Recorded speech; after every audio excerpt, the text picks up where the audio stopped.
Welcome back. Joining me is Chris Ford, CEO of Riverbend Food Bank. Chris, thank you so much for joining us. Now we're talking about a pretty hot topic that's been going on.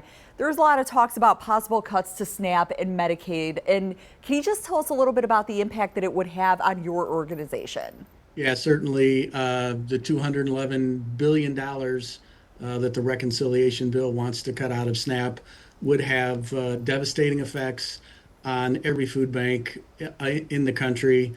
And additionally, the 400 partners that we uh, distribute food to, it would be a catastrophic event for us.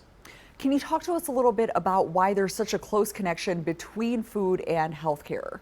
Yeah, I mean, I think those two things go together so well. And SNAP is really the tool that provides that connection. And at a time where the state of Iowa and our service area are experiencing the highest food insecurity rates in 5 years, it doesn't make sense that we are looking at cutting a tool that's so effective like SNAP. And let's talk a little bit about who would be most affected if anything like this were to happen. Yeah, absolutely. I think 8% of the population in the state of Iowa is on SNAP benefits, but we are always concerned about children and elderly adults. They are our most vulnerable populations and the people that we need to get food to the most. And can you talk to me a little bit about some of the struggles that you're already facing without the thought of even any cuts happening to your group?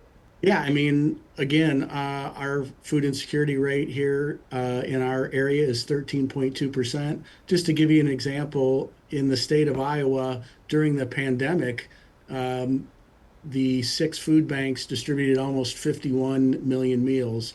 Um, in the last year, we distributed 61 million meals. So 10 million meals then more than what we distributed during the pandemic.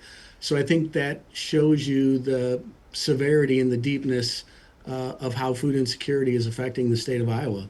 In the meantime, what are some of the things that you feel the community or anyone can help out with the most?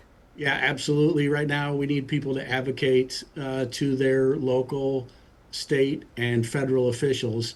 And really, this reconciliation bill that now sits in the Senate uh, is going to do two main things. It's going to force some very tough funding questions back to the state level, not the federal level. So it's important that these state legislators understand that these tough decisions are coming your way. But additionally, if they could find some compromises, those compromises are going to have to come from places like education, healthcare, public safety, and agriculture, which are also all important programs to the state of Iowa. So it's important that people understand that this is being made at a federal level, but it will definitely affect individual states, and state legislators are going to be the ones that ultimately have to make the tough decisions. No, we understand. Thank you so much. We really appreciate you taking the time and talking to us and shedding some light on really important topic.